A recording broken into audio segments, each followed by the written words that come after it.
喺香港娛樂圈，有一種男人靚到令你心甘情願飛蛾撲火，渣到令你恨到咬牙切齒，但你又忍唔住想睇佢嘅八卦。吳卓羲就係呢種極品。入行20幾年，同佢傳過緋聞嘅女人多達16個以上，由無線當家花旦、內地新生代女星，到馬來西亞鋼琴女神、神秘圈外富家女，佢一個人基本上橫掃咗半個娛樂圈嘅靚女。但神奇在，今年46歲嘅佢依然係孤家寡人。港媒送咗個好響亮嘅綽號俾佢，叫花旦屠夫，而佢對住所有緋聞嘅回應永遠得4個字：只是朋友。呢個故事要由1979年9月2號講起。吳兆棠喺沙田顯徑村出世，佢家庭背景好普通，爸爸做運輸，媽媽係全職師奶。本來佢嘅人生應該平平無奇，但偏偏天生一副好皮囊，1米8身高，五官深邃，笑起上嚟帶住令人招架不住嘅少年感。可惜少年時代嘅佢，將天賦用晒喺反叛上面，逃學、食煙、打架、飆車，係學校出名嘅衰仔。讀完初中就再沒踏入過課室。命運喺佢15歲嗰年猛烈踩咗一腳迫力。1994年左右，吳兆棠同幾位死黨無牌駕駛飆車揾刺激，結果撞上一場慘烈車禍，同車5個人，3死2傷，3個好兄弟當場喪生，而佢奇蹟地由鬼門關兜返轉頭。嗰一刻，15歲嘅少年徹底醒覺。佢後來回憶話，嗰場車禍令佢明白生命嘅寶貴。由嗰時開始，佢改名為吳卓羲，寓意卓爾不凡，改過自身。重新做人嘅吳卓羲揀咗一條意想不到嘅路，學跳舞。佢入讀香港舞蹈藝術學院，主修拉丁舞。1998年，佢考入無線電視第7期舞蹈藝員訓練班，成為熒幕背後嘅伴舞員。好快命運再度眷顧佢。影帝古天樂睇中呢個跳舞好又夠靚仔嘅後生仔，親自推薦佢去讀無線藝員訓練班。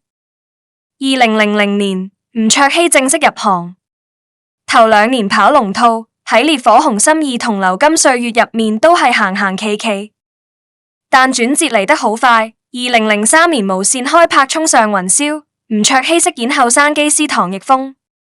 呢個陽光帥氣、重情重義嘅角色直情係為佢度身訂造。劇集一播，佢一夜之間由無名伴舞仔變成全港少女嘅夢中情人。2004年，佢同林峰拍檔主演古裝武俠劇《大唐雙龍傳》，飾演徐子玲，一舉奪得萬千星輝頒獎典禮飛躍進步男藝員獎。之後幾年，佢憑《學警紅心》《酒店風雲》《跟梟雄》等重頭劇穩坐一線，同林峰、黃宗澤、陳建鋒、馬國明並稱為 TVB 5小生，成為無線電視力捧嘅當家男藝員。事業騰飛嘅同時，佢嘅感情生活仲刺激過坐過山車。吳卓羲情史嘅起點可以追溯到2001年，當時佢仲係新人，喺皆大歡喜劇組遇到由溫哥華返港發展嘅華裔小姐廖碧兒。廖碧兒混血咁嘅五官同開朗性格瞬間擊中佢，兩人有過一段短暫嘅曖昧期，算係佢喺娛樂圈嘅初戀，但很快無疾而終。去到2003年拍《衝上雲霄》，吳卓羲同劇中演員葉璇行得好埋，喺片場形影不離，被工作人員私下封為劇組夫妻。當時葉璇係當家花旦，清純亮麗，同吳卓羲好登對。但呢段情暴露咗吳卓羲日後所有戀情嘅標準模式，拍完戲感情就殺青，兩人隨住劇組解散而自然分開。同一時期，佢仲收穫咗第一個緋聞對象楊怡，兩人合作多次，加上同屬一個經理人，媒體瘋狂炒作。吳卓羲後來回憶話，第一次同楊怡傳緋聞感覺好恐怖，好驚對方誤會，極力澄清大家只係純朋友。如果喺吳卓羲嘅情史入面揀一段最真實嘅戀情，好多知情人會指向官恩娜。2005年，兩人拍攝《酒店風雲》，擦出愛火花，由片場曖昧到戲外，展開咗一段長達大概3邊年嘅地下情。雖然吳卓羲自始至終唔承認，但狗仔隊屢次找到證。最經典一幕發生喺某個深夜，吳卓羲開車送官恩娜返屋企，喺海底隧道塞車時，兩人在車內親熱被目擊。事後官恩娜解釋話只係好朋友順路送返屋企，但記者追問兩人住處根本唔順路，佢就拋出一句金句話呢個更加證明對方有紳士風度，至於車內親熱只係角度問題。狗仔隊無放棄，某日深夜喺吳卓羲位於清水灣半島嘅豪宅外守候，終於影到官恩娜由吳卓羲屋企走出來。據港媒描述，佢發現記者後大驚失色，落荒而逃，狼狽避走。更加精彩嘅後續喺多年後，官恩娜喺無線節目《星星同學會》中不點名爆料，只曾被某圈中男藝人深夜帶去僻靜海邊吹海風，結果遇到警察查身份證。警察一認出個男仔就話：又是你，昨晚是你，今晚你又來，暗示呢個男人每晚帶唔同女人去。主持吳君如即場估係咪唱 K 嗰個，官恩娜微笑不語。呢段大概3年嘅戀情最終因男方花心不檢點而告終。官恩娜後來喺社交平台寫道，自己愛過痛過，最終受傷離場，字裏行間滿是心酸。吳卓羲後來喺訪問中都少有地承認，同官恩娜嘅緋聞係佢最深刻嘅一段。可惜深刻歸深刻，佢身邊嘅花邊新聞從未停過。2005年兒歌金曲頒獎典禮上，鄭欣宜喺台上突然向吳卓羲獻吻，引來過百宗觀眾投訴。有傳沈殿霞曾有意將吳卓羲視為女婿人選，但最後沒下文。2006年，吳卓羲拍大製作《歲月風雲》，同佘詩曼傳出緋聞。最爆嘅細節係有媒體指佘詩曼豪送一隻價值20萬港幣嘅名錶俾佢，令吳卓羲背負食軟飯嘅惡名。佢隨即澄清手錶係自己賺錢買，並自嘲高攀唔起對方。同一時期，佢仲同周麗淇傳出曖昧。到咗2008年拍《學警追擊》，佢又同江若琳傳出戀情。2009年佢甚至為江若琳嘅新書寫序，關係親密，但回應依然係好朋友。2009年合作女王辦公室，佢又搭上馬賽，甚至傳出同居喺何文田帝景峰豪宅。2014年馬賽嘅私人聊天記錄曝光，驚現同吳卓羲嘅露骨對話，基本上坐實過往戀情。短短幾年，由官恩娜、佘詩曼到江若琳、馬賽，吳卓羲幾乎拍一部戲就換一個花旦，花旦屠夫嘅稱號由此而來。如果話之前嘅緋聞只係漣漪，咁佢同內地女星張馨予嗰段，直情係一場大風暴。呢個係吳卓羲演藝生涯中唯一公開承認過嘅戀情。2009年，吳卓羲北上拍大丫鬟，遇到火辣嘅張馨予，兩人秘密交往2年多，直至2011年12月7號凌晨，正在出席梁靜琪婚宴嘅吳卓羲突然發現自己微博炸咗。原來佢嘅賬號喺午夜發出咗一張張馨予着住黑皮衣、未落妝瞓喺床上面嘅自拍照，配文寫住很累。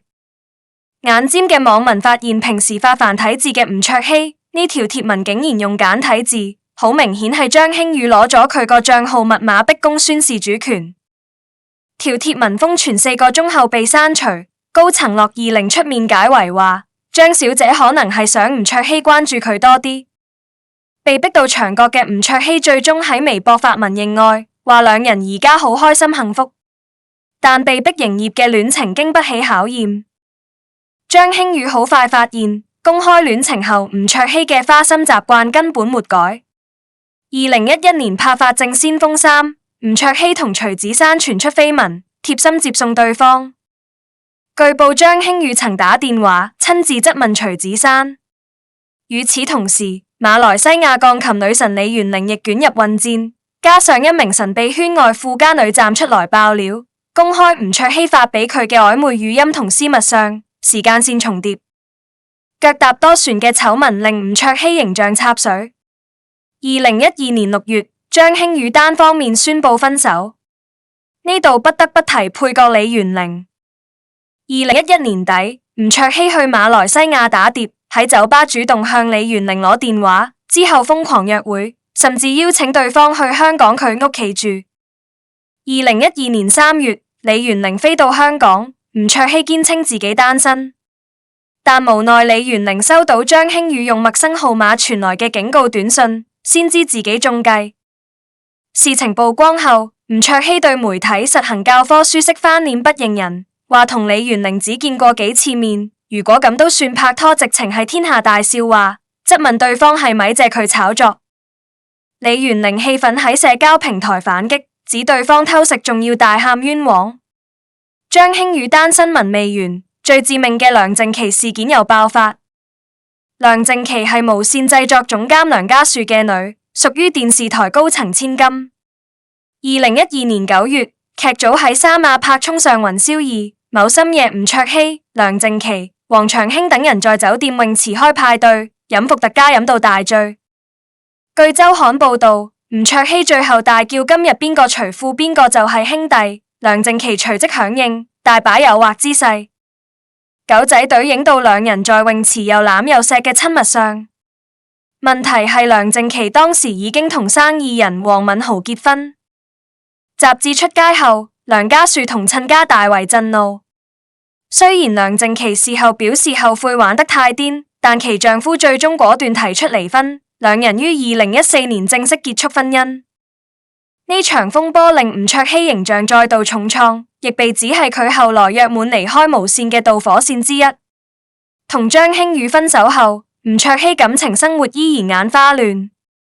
2012年至2013年拍《衝上雲霄2》同傅家麗傳緋聞，被影到夜訪女方香龜，但吳卓羲反咬對方借佢炒作。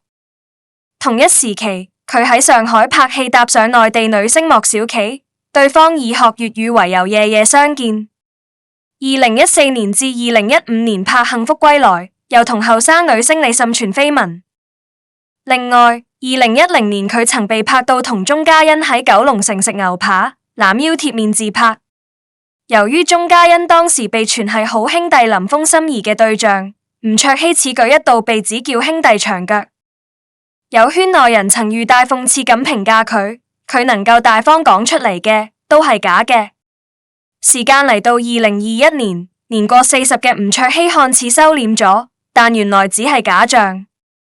2021年9月10號凌晨4點，佢嘅社交賬號突然發出一條無字動態，單純標記咗一個人谷婭溦本名陳曉儀，當時嘅星夢一姐。呢個凌晨4點嘅舉動好似當年張馨予翻版，網民笑言吳卓羲嘅女朋友都無師自通學識咗同一招，你不公開，我就自己動手。吳卓羲依舊否認，話大家一早認識，只係通知對方自己關注咗佢，但之後證據源源不絕。2021年跨年夜，吳卓羲帶同屋企人捧場谷婭溦演唱會。2022年3月，谷婭溦被影到多次開車進出吳卓羲位於深井碧堤半島嘅豪宅過夜。雖然全天下都知佢哋拍緊拖，但吳卓羲死都唔認。呢段關係維持咗大概3年，去到2024年玩完。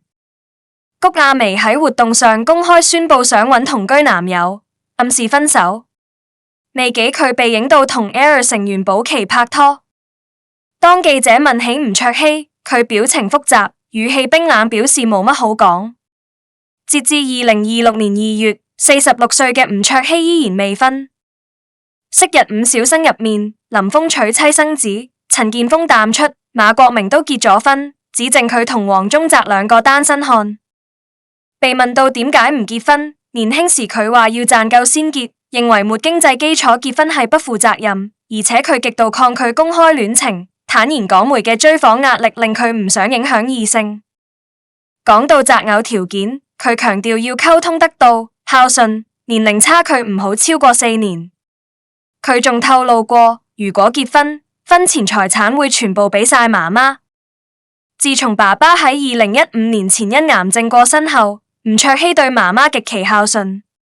雖然媽媽以前會催婚，但有次因為被吳卓羲喺訪問中提及而上咗幾日報紙，自此低調嘅媽媽就唔敢再催。去到2024年底，45歲嘅吳卓羲喺灣仔出席活動時，言談間罕有地流露出寂寞。佢話自己2002年中入行時已經準備好迎接另一半，可惜緣分未到。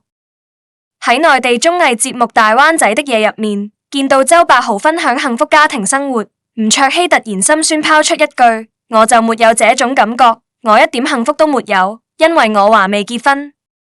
事業方面，佢喺2015年約滿離開效力咗17年嘅無線電視，以台慶劇梟雄作告別。